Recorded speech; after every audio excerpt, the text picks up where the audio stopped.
Assalamualaikum warahmatullahi wabarakatuh. Halo teman-teman semua, perkenalkan nama saya Fitri Dwi Indriani dengan NIM 1860205221069 dari kelas PGMI 5D. Apa sih metode PJBL itu? Metode PJBL itu atau bisa disebut proyek based learning, yaitu metode yang berpusat pada siswa.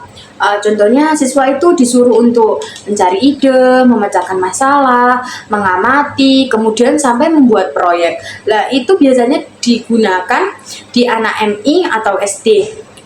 Metode ini juga bisa efektif jika diterapkan di kelas 4 sampai kelas 6. Karena apa? Karena dalam fase tersebut siswa itu udah bisa berpikir dengan kritis atau bisa melatih siswa juga untuk berpikir kritis. Dengan adanya kita menyuruh membuat ide, kemudian memecahkan masalah, kemudian penyusunan data dan yang lain, dan sampai membuat proyek, itu bisa membuat siswa untuk semakin melatih untuk siswa berpikir kritis, dan metode ini berpusat pada siswa. Assalamualaikum warahmatullahi wabarakatuh. Waalaikumsalam warahmatullahi wabarakatuh. Bagaimana kabarnya hari ini anak-anak? Baik. Oh, nggak tahu ya yang Alhamdulillah, luar biasa, Allahu Akbar, yes. Itu ya kalau ditanya kabarnya. Bagaimana kabarnya hari ini? Alhamdulillah, luar biasa. Alhamdulillah, Allahu Akbar, yes. Kalian hari ini waktunya itu ya lingkungan dan sumber daya alam ya. Ibu minta tolong dibuka bukunya, buku tulisnya.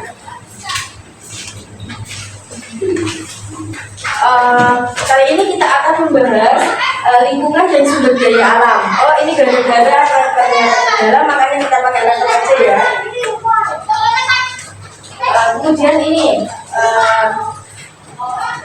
sumber daya alam itu merupakan segala sesuatu yang berasal dari alam, baik yang ada di tanah, air, udara, dan biosfer, yang dapat dimanfaatkan untuk kebutuhan sehari-hari. Kalian tahu nggak sumber daya alam itu ada dua apa aja? Tahu nggak? Nggak tahu. Sumber daya alam itu ada dua nih. Sumber daya alam yang dibaca apa aja? Sumber daya alam yang bisa diperbarui dan sumber daya alam yang tidak bisa diperbarui. Jadi untuk sumber daya alam yang bisa diperbarui itu kayak sampah gitu, yang bisa diperbarui sampah, kemudian tumbuhan. Kalau yang tidak bisa diperbarui itu kayak sungai, kemudian terus sungai, gunung, kemudian waduk, itu kan dia kan nggak bisa diperbarui. Kemudian kan tadi ada yang ditanyakan nggak tentang sumber daya alam, pengertian tadi? Mungkin ada yang belum paham. Sudah paham semua atau belum? Habis ini kita mau pengamatan di luar, jadinya guru mau tanya, ini dari pengertian tadi ada yang paham, ada yang belum paham, atau udah paham semua? Udah paham semua ya? Ya. Jadi ini guru kan mau menggunakan metode PJBL. Metode PJBL ini bisa diterapkan untuk siswa MI. Kalian pernah diajar guru kalian tentang metode PJBL? Pernah nggak? Apa metodenya pernah diterapkan di kelas kalian? Untuk mengamati sesuatu di luar? Belum pernah? Belum pernah? Jadi itu ya, sekalian nanti selokan yang di depan sekolah itu yang nggak ada airnya, itu kalian ke situ. Nanti saya kasih ini. Jadi saya bagi kelompok dulu, kelompok sini sama kelompok sini. Nanti saya kasih kertas ini. Ini nanti ditulis nama singkat aja ya. Semisal Azril, siapa yang Fain. Terus ini nama kelompok. Kemudian kelasnya nanti diisi kelas 4. Terus pelajaran nanti diisi IPS, kosan ini aja. Lah kan ada pertanyaan di sini. Sumber daya alam apa aja yang ada di sekitar kita? Tadi kan sudah dijelaskan di sekitar kita. Ada itu selokan, terus ada lahan pertanian yang di depan, kemudian ada waduk, gitu ya. Nanti disebutkan di sini. Terus sini permasalahan apa yang ada di tempat tersebut? Nanti kalian amati di situ ada sampah nggak buat itu. Biar tidak tersumbat itu bagaimana? Terus kemudian proyek ini, proyek apa aja yang dibuat di tempat tersebut? Nanti kalian saya suruh untuk membuat proyek yang nantinya habis kita pengamatan masuk kelas lagi, habis itu ada proyek yaitu gini. Nanti kalian mencari daun yang bisa ditempel di sini. Ya.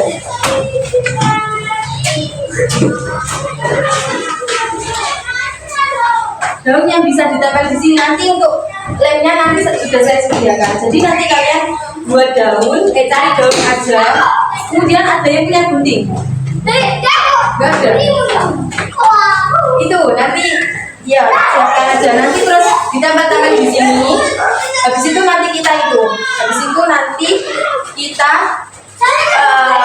maju berkelompok. Nanti ini dibuat apa sih? Kemudian kenapa kamu kok buat kayak ini gitu ya? Jadi ini tuh setelah kita mengamati. Paham? Kita mengamati keluar dulu. Kemudian saya kasih proyek berupa gambar bunga. Kalian pernah nggak waktu pelajarannya lain disuruh nempel-nempel? Pernah? Ya, itu nanti seperti kayak gitu, disuruh nempel-nempel. Ya, langsung aja ya. Perkelompok saya kasih ini.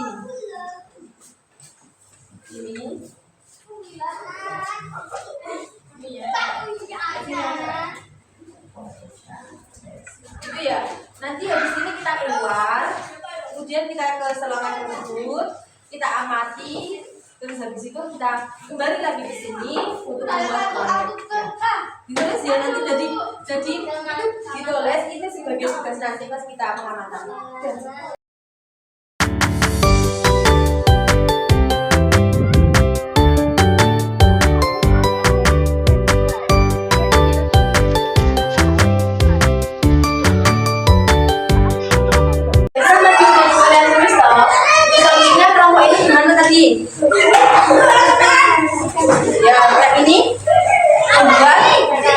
Buat larangan atau poster. Nah, langsung aja ya. Kali ini kan itu kan udah ditulis tugasnya. Kemudian itu ya saya kasih kertas ini. Kemudian ini, ini sama yang tadi daunnya kalian cari. Itu kalian tempel-tempel.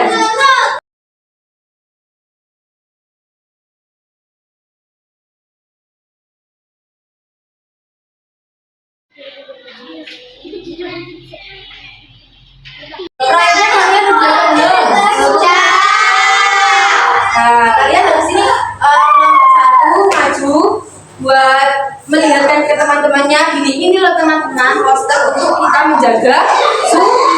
menjaga kebersihan sungai. Terus ini nanti ini loh untuk yang kelompok 2 nanti proyeknya juga dibawa ke depan. Ini kelompok kami membuat mozaik bunga. Caranya mozaik itu ditempel-tempel teman-teman. Terus kemudian itu kenapa kita membuat mozaik? Apa itu? Mozaik apa kayak daun? Karena kita memanfaatkan apa yang ada di sekitar kita. Pintar.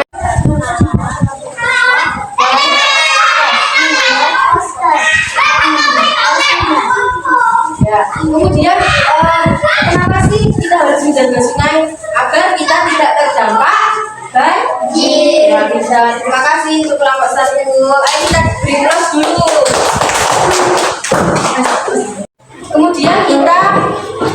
Kemudian lanjut untuk kelompok 2. Ayo kelompok 2 maju. Ya. Ya. Ayo kelompok 2 ya cepat. Mas Kak Sita. Kita membuat teman-teman lihat ini mozaik. Kalian pernah tahu nggak mozaik?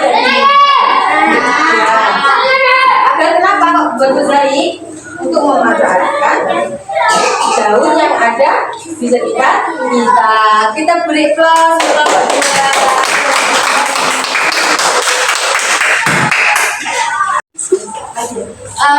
Kalian kan udah membuat itu ya proyek, dan kalian kan membuat proyek kemudian memberikan solusi. Nah, kita ini bisa dinamakan untuk metode PJBL, metode proyek berbasis learning. Mungkin guru kalian belum ada yang menerapkan metode ini. Jadi metode ini tuh kita mencari permasalahan dulu, kemudian permasalahannya kayak tadi apa? Sumber daya alam kayaknya sungai. Kemudian kita identifikasi, kita ke sana. Kemudian ada apa sih sungai tersebut? Kenapa kok kotor gitu? Kemudian kita cari masalah tersebut kan sudah ditulis toh masalahnya. Kemudian habis itu kita membuat proyek. Dari kita identifikasi tersebut, proyek apa yang kita terapkan, contohnya menjaga sungai itu poster, kemudian mozaik bunga, mozaik daun. Jadi kenapa kita kok membuat poster? Karena kita menghimbau agar orang-orang di sekitar kita tidak membuang sampah sembarangan. Kemudian kenapa kita membuat mozaik daun? Agar kita memanfaatkan apa yang ada di sekitar kita. Tadi ada yang ditanyakan nggak tentang pelajaran dari ini? Sudah paham semua? Itu saja ya yang dapat Ibu sampaikan untuk pada materi pada siang hari ini. Kurang lebihnya Ibu mohon maaf. Wassalamualaikum warahmatullahi wabarakatuh. Waalaikumsalam warahmatullahi wabarakatuh. Kemudian yang terakhir yaitu bagaimana cara saya untuk membimbing para siswa untuk mengidentifikasi permasalahan tersebut. Yang pertama yaitu yang saya lakukan ketika saya observasi, itu yang pertama saya akan menjelaskan tentang materi itu.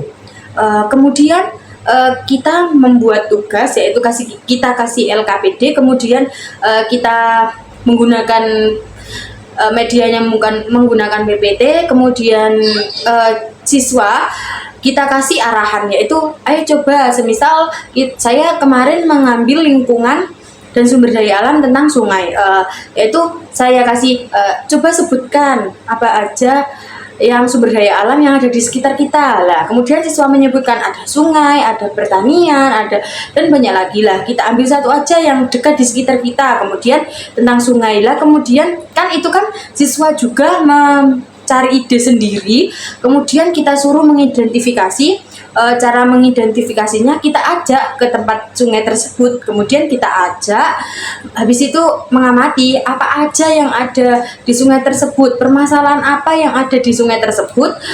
Kemudian habis itu kita sudah selesai untuk mengamati, kemudian kita ajak masuk kelas lagi, kita suruh per kelompok nanti ayo apa aja yang didapat tadi dari permasalahan yang ada di sungai tersebut, kemudian kalian membuat proyek lah.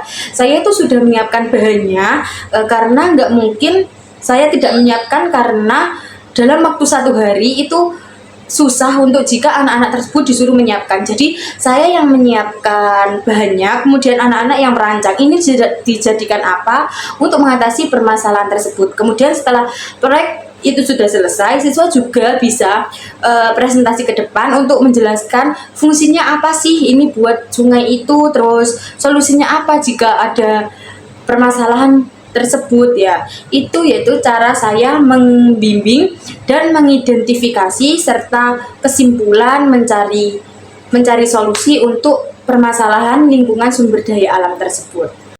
Terima kasih ya Bu Maftuha selaku dosen pengampu mata kuliah IPS dan teman-teman yang sudah melihat video saya. Semoga bermanfaat. Itu saja yang dapat saya sampaikan. Kurang lebihnya saya mohon maaf. Wassalamualaikum warahmatullahi wabarakatuh.